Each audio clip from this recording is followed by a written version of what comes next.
to today's seminar. In the absence of Dr. Wiesenthal, I would like to welcome Rabbi Cooper, and it's always a great pleasure to have you come to the JCPA. And we are very much looking forward to hear your talk on this very interesting subject. Rabbi Abraham Cooper is the Associate Dean of the Simon Wiesenthal Center in Los Angeles. He was born in New York and has been extensively involved in Soviet Jewry issues, including visiting refugees in the 1970s, helping to open the first Jewish cultural center in Moscow in the 1980s. That's why we had Yom Kippur for this. And lecturing at the Soviet Academy of Sciences and the Sakharov Foundation in the 1990s. For nearly a quarter of a century, Rabbi Cooper has overseen the Simon Wiesenthal Center's international social action agenda, which ranges from worldwide anti-Semitism, Nazi war crimes, and restitution to extremist groups and tolerance education. And tolerance education, maybe out of this list, is the term that is closest to our topic today, which is outreach to the Muslim communities. So thank you very much once again for coming, and the floor is yours. Thank you very much. It's nice to be back and to be among such distinguished individuals, including some of my mentors who are here, especially the wonderful to see Izzy Lieber, who, now that we have emails and websites, so with everything that comes flowing in from Israel, usually the reality check that comes sometimes more than once a week, but Izzy's both very cogent and very logical arguments that he makes. The other outside of the angle. Often not listened to, but at least it's good to know that if you're a Meshuggah, at least you're part of a minyan, to know which part of the minyan. And I want to also thank Manfred for extending the invitation. I'm here actually primarily, I hope, on Sunday evening. I hope to greet a delegation of 6 Muslim leaders from Indonesia who will spend the week in Israel as the guests of the Simon Wiesenthal Center. I say I hope because all contacts despite Annapolis, to put it mildly, such contacts are not yet normal, they're not yet pedestrian or everyday, but we hope that this is the direction that we'll be going in. And I thought I would just take the opportunity to share some of the reflections and a few of the initiatives that the Wiesenthal Center has taken on the issue of contact and relations with the Muslim world. I think an important place to start is with the essay. Sorry that it's, let's see here, try to get it a little bit. This helps a little bit. So it's called the essay, which is still up on the weekly Al Haram website in English, called Much Like Auschwitz. Now, and I'd say this, it's unfortunate that no one around this table will be particularly shocked by the fact that this article is here. Basically, it's written by a man named Khalid Amarye, who is presented himself, I think, to Jewish leaders and Jewish groups as being some sort of moderate and even a friend.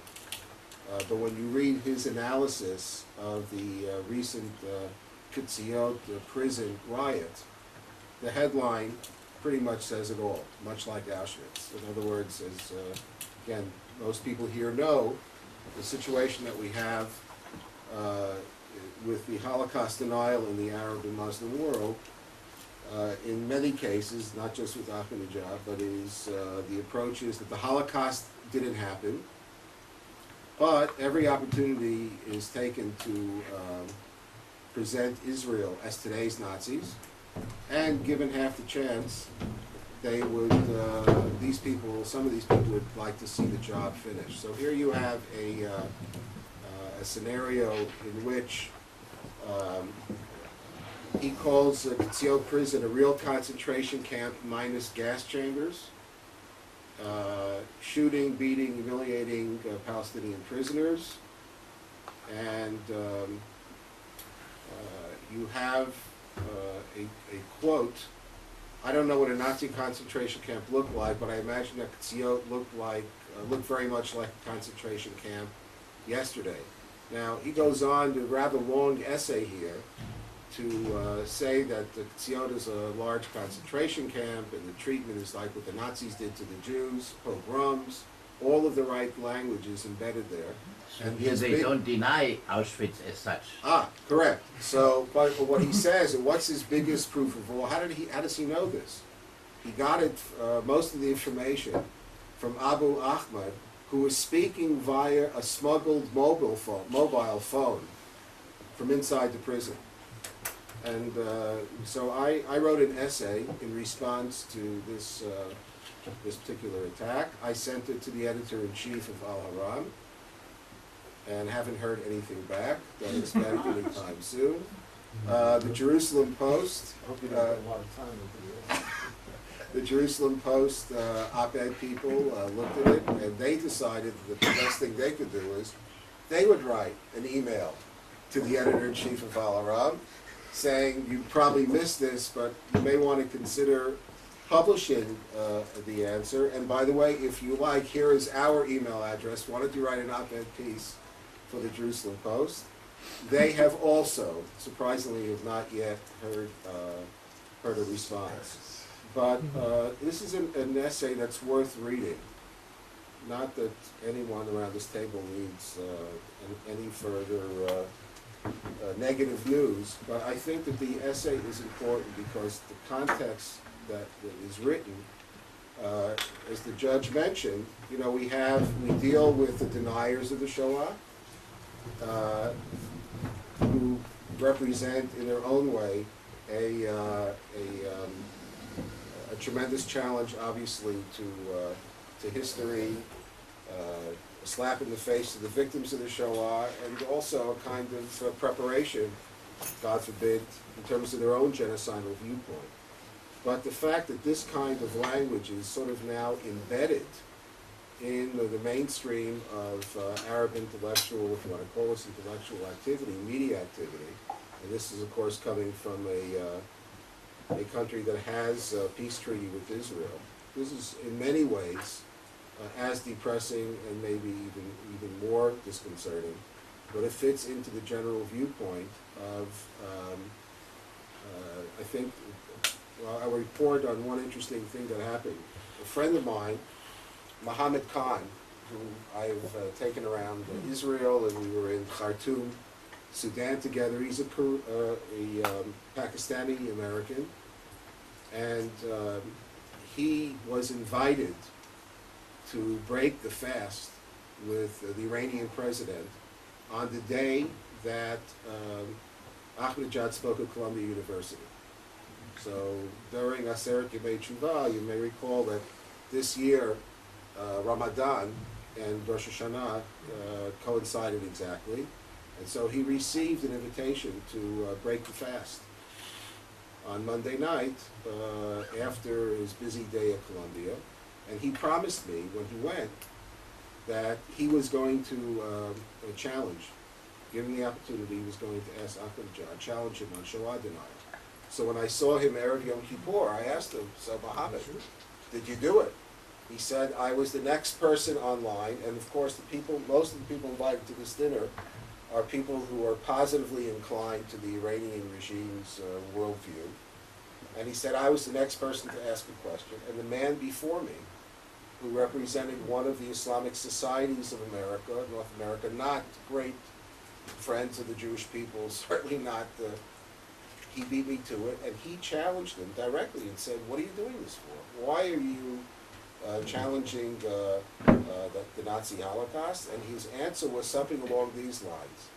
In order, he said, the reason I did it, because in order to understand what the Palestinians are going through, you have to analyze the Shoah. So the same guy who denies it officially then tells sort of his, you might say, an inner circle, well, you know, it might have happened, but we have to try to manipulate it in a way that will serve our own purposes.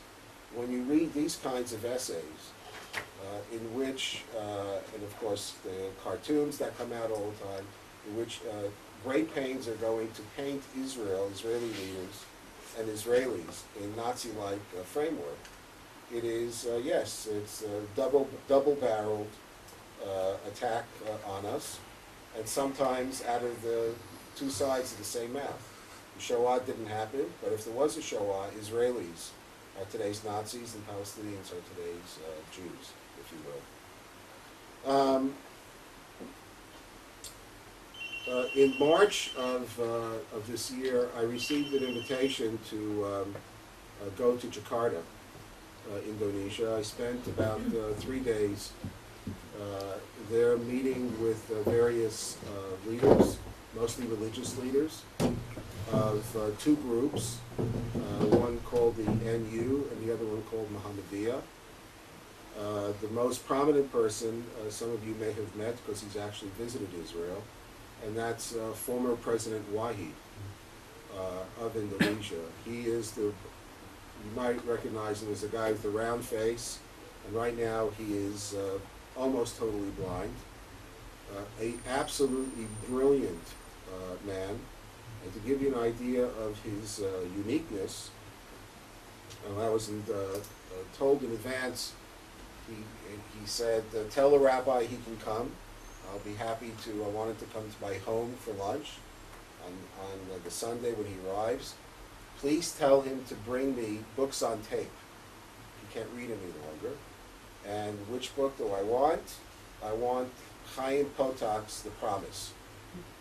So I brought him Chaim Potak's The Promise, but I also brought him a book called This Is My God by Herman Wouk. We'll get to that in a moment.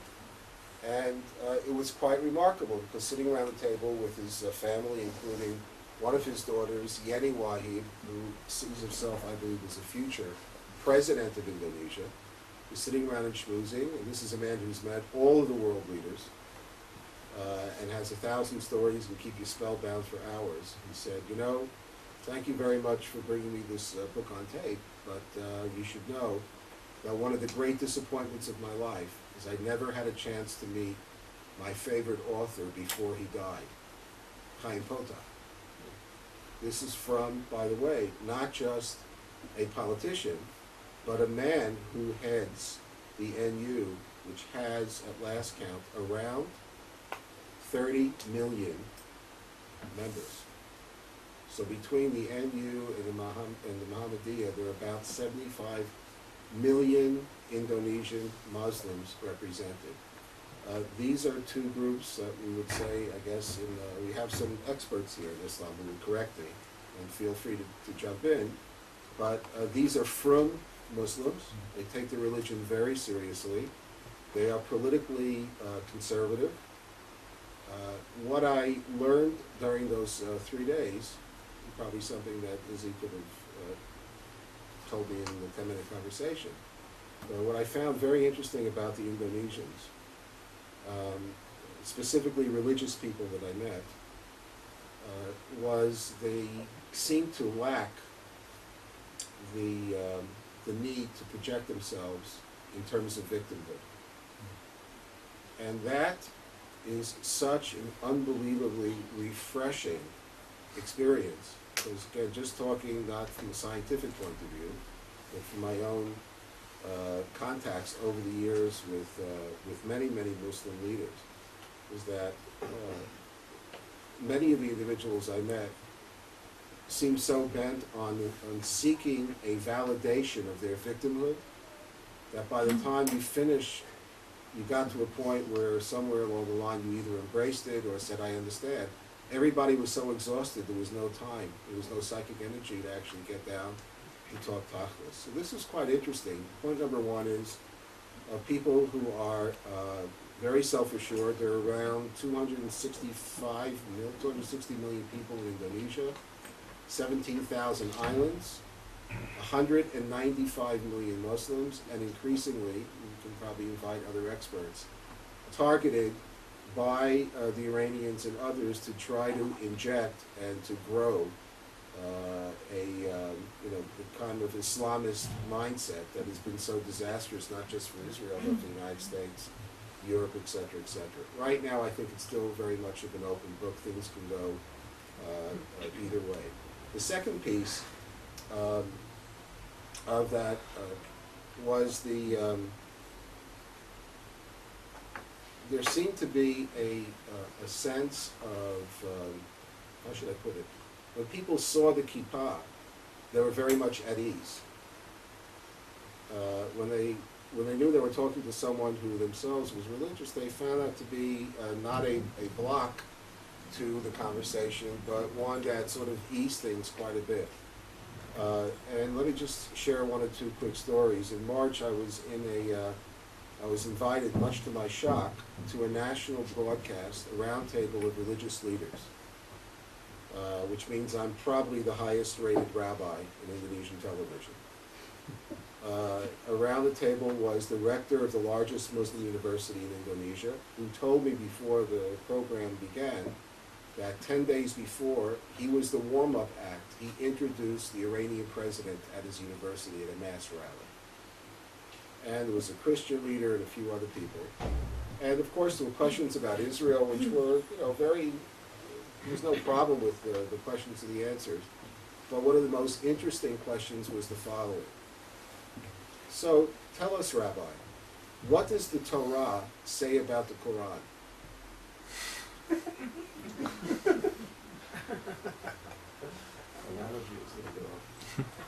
No, I think this is a very important, it's a very important thing to understand that first, the man who posed the question is a philo-Semite. He's actually a person who's had positive experiences with Jews. He's traveled the world. He owns a TV station. The fact in the post-Durban world, on camera, for a well-known Muslim to actually reach out and touch, in a gesture of friendship, touched me, whereas, the experiences we all had at Durban included people wiping off their hands after handshakes on their jackets, and they learned that they were meeting Jews. So that question was a very interesting question. Now that you have time to think about what you would have answered, I'll share with you my answer. And the fact that I got here it means at least I got a pass. I said, well, if we look around this table, everyone around this table, because we had Jesuit priests and Muslim leaders and a couple of other folks, everyone around this table believes that God came at Mount Sinai to give the Ten Commandments. And then as quietly as I could add, and I said, and so you see, the Torah preceded the Quran. This was considered to be, it was a shock. I can tell by the people around the table, except for the Jesuit priest, there was no follow-up question. There was just sort of polite, shocked silence, and they changed the subject to go on to another area. Let me add a sidebar to that particular question and go back about 3.5 years ago, where I met a leading imam from one of the Arab countries, not a direct neighbor of Israel. He asked for the meeting. Unfortunately, it had to be a quote-unquote secret meeting, not from our side. A very, very nice man, very urbane. We met at the London Hilton, and we met for about 4 hours. And another good question to ask is, you say on 1 foot, how would you define your Jewishness? And that was basically, so I decided that I would bring 3 things to that meeting. First, I brought a chamsa with the quote of Birkat Kohanim on top of it. So we got to talk about Barka and Brachot. I'll tell you what, the third one was not a gift, and I don't think that he necessarily asked for it, but I decided to share with him in detail Maimonides, the Rambam's description of who is worthy candidate to go to heaven. As we say in the old country, V'hamevin yavin. A bright man, he understood it. The second thing I brought to that meeting, I brought my talit and tefillin. And when I took out the talit with the tefillin, I explained to him, he looked at me, and in all seriousness, he said, Jews pray? Very interesting. So, that's the second conversation. Those experiences, as well as some others which I won't go into, have led us to launch a new website, which I'm going to show you in a moment. Very unlike the Simon Wiesenthal Center, we don't see it as particularly controversial. And we've just launched it also in a kind of low-keyed way. It's called askmusa.org, as in M-U-S-A. It's in a couple of different languages, and the webmaster is my colleague Rabbi Adlerstein, who's in charge of our interfaith relations. And basically, it's Judaism 101 for Muslims. We'll come back to that in a couple of minutes. Just want now to come back to Indonesia. Following our experiences in Jakarta, and again, Izzy Liebler and others here who were involved in the Soviet Jewry movement, you can appreciate, I remember that when I went to Moscow, I arrived in Moscow in 1972 for Shabbat Shuvah, and my friend and I, David Konigsberg, who's a clinical psychologist here in Yerushalayim now, we were 2 students. We came for a month, and we were told the most important thing we can do before we go is make sure you buy a hat. Now, I'm basically not a hat guy, but I bought a beret, and because, we were told that wearing a yarmulke in the street in Moscow back then was not such a smart idea. Anyway, I bought a beret, and 2 days into the trip, after seeing that we were followed anyway by 15 KGB people wherever we went, I looked in the mirror, I saw I looked like an idiot, in my humble opinion. So I took off the beret and kept the yarmulke because we were being followed anyway. But the basic advice was correct advice, meaning that better from a public point of view to sort of exhibit in those very difficult, dark days publicly, in the days also of Meir Kahane, when the religious Jews were depicted as being, extremists who were taking on those poor Soviet diplomats in the streets of New York and London and elsewhere. So I bought a Nike cap in Singapore before I went on the plane to Jakarta. And about an hour after my first meeting in Jakarta, I took off the cap, wore my yarmulke everywhere I went, and felt, in terms of the body language of the people that I met in Indonesia, no problem at all in terms of the fact that I was someone who was a religious individual. It didn't make a difference to them at all, and in some cases it actually turned out to be a plus. That led to June 12th, a day-long conference in Bali, which was actually under the sponsorship of President Wahi, and run by the Wiesenthal Center and a group called the Live for All Foundation, which is a U.S. organization back east. And a number of things happened that day that were, again, as far as I'm concerned, very important in terms of breaking some taboos, but also as important, I think, in terms of, I hope, will spur everyone involved in Jewish life to try to multiply some contacts. First, earlier on that day, Rabbi Lau and President Wahid wrote a joint editorial in the Wall Street Journal attacking Ahmadinejad's Holocaust denial. We had about 50 members of the media, mostly from Indonesia, but a few international media as well.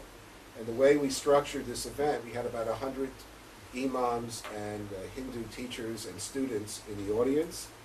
And on the stage for the first session were Sri Ravi Shankar, who's a Hindu Swami. We had a Buddhist representative from Japan, Rabbi Daniel Landis from the Pardes Institute. And in order to be fair to them and to be tolerant, there was even a Catholic and Protestant clergyman thrown in. There are also, we say, a miuta de miuta in that country. And the way we'd also set it up is instead of speeches, we had 4 questions in advance, and we wanted to go round robin with each of them. President Wahid did not take the first question. He immediately launched. He said, "I'm a good friend of the president of Indonesia, of Iran, but when he lies about the Holocaust, he has to be attacked, and I'm doing so publicly. It's the wrong thing to do." Later on, President Wahid said the following. During one of the questions from the audience, he said, it's very interesting that when there was the Soviet Union, and you have also the People's Republic of China, the constitution of those 2 countries were both officially atheist. And yet, Indonesia has normal diplomatic relations with those countries. He said, as far as Israel is concerned, I think that there are many people in that country who take their relationship with God very seriously. Why don't we have normal relations with Israel? That was another big surprise. Later on, we had a session with survivors of suicide terrorism, which I think is, again, an issue that's not spoken about enough on the international scene. And certainly victims and survivors of suicide bombing, of terrorism in general, around the world are forgotten right after the outrages reported in the media or the body count is given. The event that we had a 25-year-old Muslim, a young married father of 2, who was seriously maimed at the Marriott bombing in Jakarta, 2 Hindu survivors of the bombings in Bali, and Tzippi Cohen, who's an Australian American woman, who's lived in Yerushalayim. She survived the horrific Cafe Hillel. And she was injured, recovered. And what we did then is we took all of the religious leaders, took them down from the dais, made them sit in the audience, and for 1 hour, the victims spoke. And was quite interesting, Al Khura television, which is paid for by the taxpayers of the United States, Arabic satellite TV, they covered this entire session live, broadcast it live in simultaneous translation in Arabic across the Middle East and Europe. And then the final speaker to that session, a kind of response to these particular individuals, was 79-year-old survivor of the Shoah by the name of Sal Teichmann, businessman, does most of his work in Asia, and he spoke for about 20 minutes, told his basic story to the audience. Young people, including journalists, were crying, didn't know anything about, they never heard a first-person testimony. And then at the end, he gave a very emotional charge to the victims of latter-day terrorism, urging them to sort of to be the emissaries for the victims who didn't survive the terror. It's quite something. So in the course of a day, there were a number of taboos that were broken. First, as far as I know, Sal Teichmann is the first survivor of the Shoah to be invited to a public forum in a Muslim country, spoke, got a lot of coverage, and was very effective. Secondly, Tzippi Cohen, a victim of terror here, unfortunately in Israel, spoke in the context of a broader discussion on the human face of the victims of terror. Third, Rabbi Landis was treated as a theological and religious equal to the other people, including President Wahid there. I will say that Rabbi Lau was not allowed to come into the country. See, this is sometimes when protexia is not such a good thing. Why? Rabbi and Rabbanit Lau have diplomatic passports. And so Jakarta came back and said, we can't allow Rabbi Lau to use that passport because to do so might be viewed as if we are prepared to recognize Israel. So there was no problem with any other rabbi, but if an Israeli official was holding a diplomatic passport, the answer was no. All right, those games we hope sooner or later will end. But in the meantime, I think it should become These kinds of efforts should be multiplied. I want to give credit also to the American Jewish Committee that is did some very nice work in India, and also sponsored a group of Indonesian, I think, reporters who came here about 5 weeks ago. This Sunday night, we are hoping that a delegation of 6 Muslim leaders from these 2 groups, educators, I would say that they're second-tier leaders, will be arriving here in Israel. They're our guests for the week. We will take them to Minarei HaKotel. We're taking them down to Sderot. They will be going to visit the PA in Ramallah, maybe their troops at the border of South Lebanon, but mostly to get a snapshot of life here in Israel. We'll also meet with Rabbi Lau. And then I want to also mention one other effort. My colleague, Dr. Shimon Samuels, who's headed up our work based out of Paris, he's actually been an official of a group called NR, the European Network Against Racism. Right now, I think he is still, and probably, I don't think he'll be pushed out, but he has been an officer of that organization that has actually worked with a number of European-based Muslim leaders. There are 2 people I wanted to make mention of. One is a guy named Bashi Qurashi. He's in Copenhagen. He's a secular Muslim. He and a man named Morab Al-Khattab, who's a Moroccan-born philosopher in Paris, who is one of the most, maybe the only, public outspoken critic against Holocaust denial in Arab circles in Europe. These guys were brought to Israel last summer by the Wiesenthal Center, and they were actually we gave them our time at an interfaith conference sponsored by the mayor of Haifa last summer, and it was quite an interesting dialogue between the Greek Orthodox